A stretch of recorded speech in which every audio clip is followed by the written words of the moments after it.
Joining us now for tonight's big close-up is Equal Employment Opportunity Commission Chairwoman Andrea Lucas. Thank you so much for being here. You know, I became familiar with you because I believe the Vice President, Elon Musk, along with a lot of other high-ranking people in this country, retweeted that clip that we just saw of you, basically urging what we know is probably a lot of white men out there, that they might have some rights that they should be taking advantage of. So for the audience out there who might find themselves in that category, or at least they feel that they do, they feel they've got some kind of a claim there, what is the process and what more can you tell us?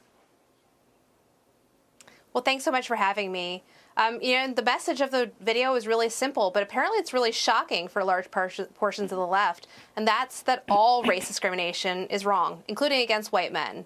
So if you fit into that category and you've experienced discrimination at work, including related to DEI-related efforts, you have a possible claim. You can reach out to the EEOC on our website, and you don't have to know everything. I think that's something I've been seeing a lot in the comments on X. People think, well, do I need to know for sure what happened to me? No. You can reach out. You can talk to us. We've got trained professionals who can help you. Quick question. How many have you received thus far? I'm very curious if you could just ballpark it for us, because as soon as that went out and all those people retweeted it, I feel like it's a target-rich environment. Well, you know, this is the tricky thing, and it's in part why the EEOC has been a little quieter publicly on this topic in the first 11 months. We can't actually talk about the complaints that we receive until we get to a point of a public resolution. So while you can certainly see that we've gotten close to 6 million views on X, I can't tell you, unfortunately, how many claims. But I can tell you we're certainly getting lots of comments. We've got thousands of comments coming in publicly, so we can talk about that.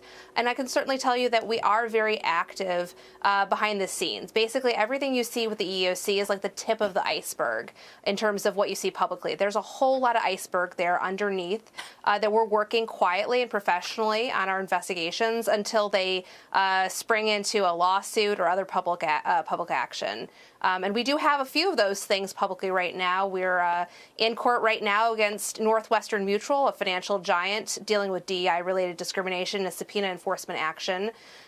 So we've got a number of things that are going to be ripening in the new year.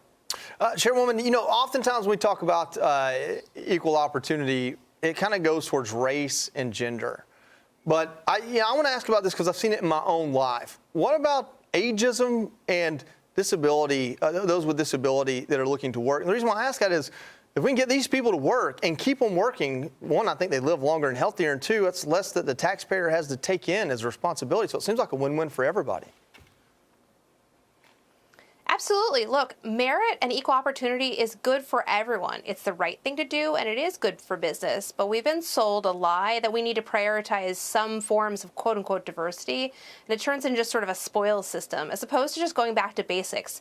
Treat people based on the skills and abilities that they bring to the table, and don't treat them based on protected characteristics, whether they're, an older worker, or they're white, they're black, they're male, they're female.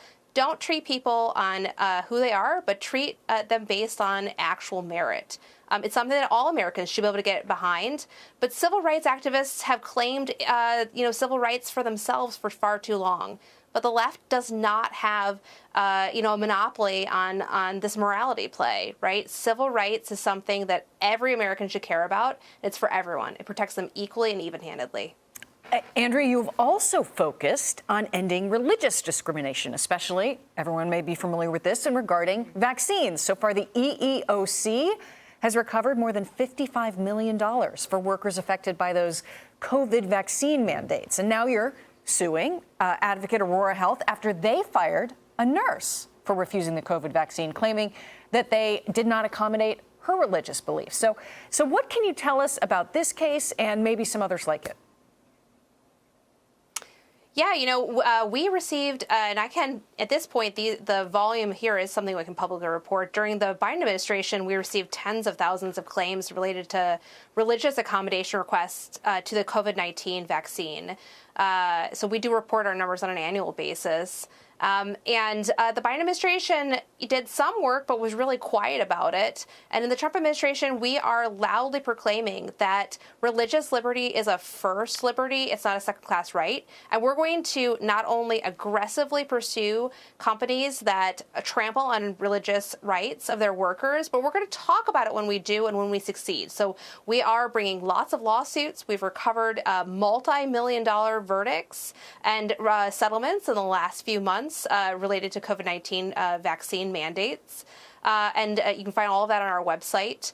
And we expect to just continue this momentum. It was really a travesty what happened during the Biden administration, and we're not going to close a blind eye anymore to this serious trampling on religious workers' rights. So I want to ask you about another realm of this. My understanding is EEOC recently updated guidance on discrimination based on national origin as well. What update can you give us here? What's the goal?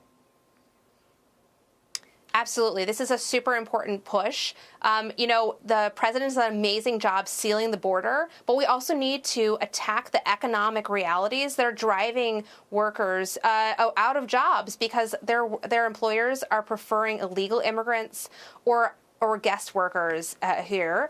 And that's unlawful national origin discrimination. A lot of people understand that you can't discriminate against a foreign worker, but you also can't discriminate against an American worker. And that protects workers of every color, black, white, Asian, Hispanic. If you've been discriminated against, if your employer has preferred an illegal alien, a migrant, a guest worker, like an H-1B worker, you have rights and you should reach out to us as soon as possible.